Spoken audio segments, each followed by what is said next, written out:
A queer church in Dallas threatens Trump supporters and Governor Greg Abbott. Let's jump right into this. So this is posted from Texas Family Project of some footage, some inside footage from that service. Here we go.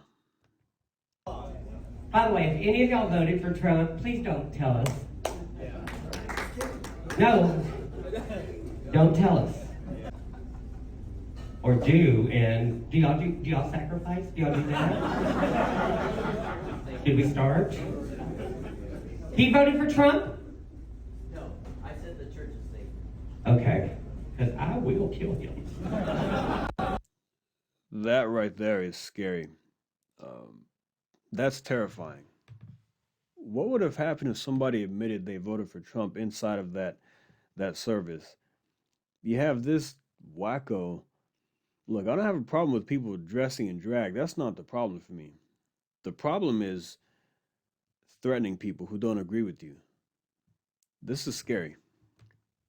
I went down to Austin like a year and a half ago with some other drag queens to, fist fight Greg Abbott, but he wouldn't stand up and fight me. And I'll be honest, I think the easiest thing that we can do with the money that we raise is just take away those wheelchair ramps and just not let him have access to the floor. So now they're joking about him being handicapped, which he's a millionaire because of that accident. If you don't know the story, a tree fell on him. I think when he was in college, he was taking a run down by Houston or something like that, and a tree fell on him, and he received $26 million from that incident. But yeah. Anyway, threatening to take away his access to wheelchair ramps, uh, threatening to saying we went down to fist fight him. He couldn't stand up. I mean, you're going to be a target if you're in a wheelchair and you're in a high position. But this is crazy. This is very loony. This is very loony to say the least. Now let's jump into this. Is the pastor right here. Um, I mean, It's often been the dressing rooms where I have witnessed how freeing it is to belong and to be in community. One of the major tenets of the Christian tradition, and yet is so often absent. that's the pastor of the Cathedral of Hope. Some more footage of the sermon. This is a clown show. This looks like a Halloween event or something right here. It's not cathedral. I mean, what is this? What is some kind of freak show going on here? I mean, look, like I said, I don't have a problem with people. Uh, I don't have a problem with drag shows or things like that. That doesn't bother me. People can do what they want, and whatever.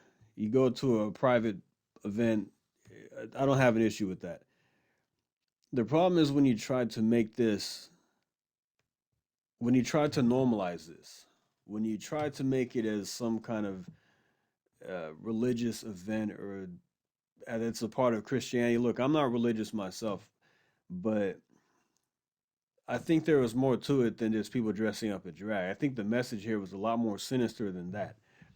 And based on what Sarah Gonzalez said, she said nothing about this church was godly or Christian.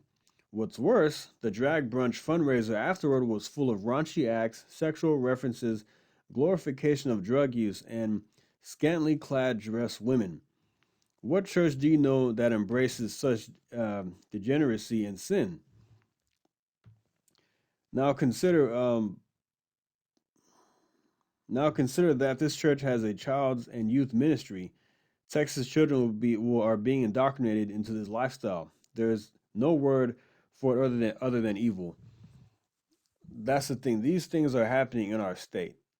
Yeah, Texas is known for being a lot of conservatives here and this and that. You know, Trump got 6.3 million votes, and we love, you know, we respect our Second Amendment. We're patriotic and this and that, free speech. But there's a lot more going on here than that. This is a state with 30 million people. and the population here is quite large, and there are a lot of things that are going on in this state that are very sinister, to say the least. I went to their website, and it's asking, what should I wear? If you want to go to one of the sermons, wear whatever makes you comfortable. There is no dress code. You'll see some people in dresses and suits and others in jeans and shorts. Okay, some people wear jeans, some people wear shorts. I've been to a church and somebody's wearing some jeans, like a button up or something. Most people wearing some slacks or a dress. But you're telling people to wear whatever they want. And I was even reading in the Texas Scorecard article that um, there was a person who walked across the stage like a dog. There's nothing religious or Christian based, in my opinion, about this. There's no positive message here. Like I said, I'm not religious myself, but if I go to a church, I don't expect to see people dressed in drag and glorifying drug use and things like that at the a brunch afterwards. Uh, and they have a youth ministry. So just like Sarah Gonzalez said, the children are being taught these types of things.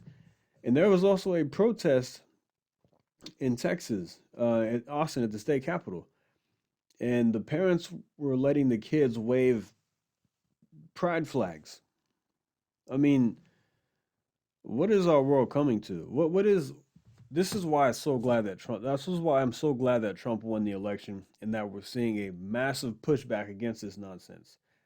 Of course, there's going to be a lot of backlash, and that's expected. The left is going to rise up and push back pretty hard, but the Trump election, the Trump winning the 2024 election was a message from 77.3 million Americans that they are fed up with this nonsense. They're fed up with children being indoctrinated. They're fed up with this LGBTQ message pushed upon our youth and the adolescents and pushing our faces on TVs and the stores. Look, like I said, I don't have a problem with people who are gay or lesbian. That doesn't bother me. What bothers me is when there's an agenda being pushed on us, trying to change our minds and trying to change the fabric of our society. These people hate America. These are the types of people that will be right there with Antifa and BLM burning down buildings.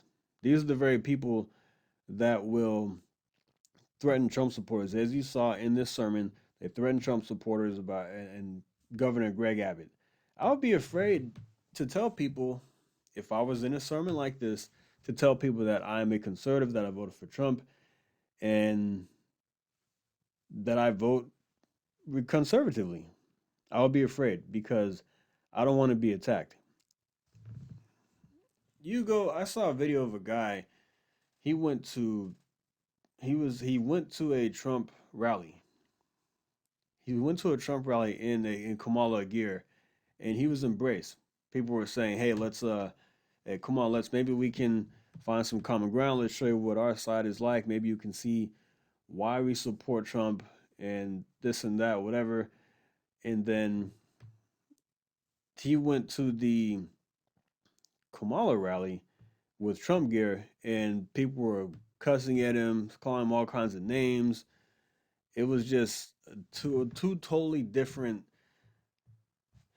You're seeing two totally different ways of thinking. Back in 2019, and the people there were very friendly. There was no violence, no name calling or anything like that.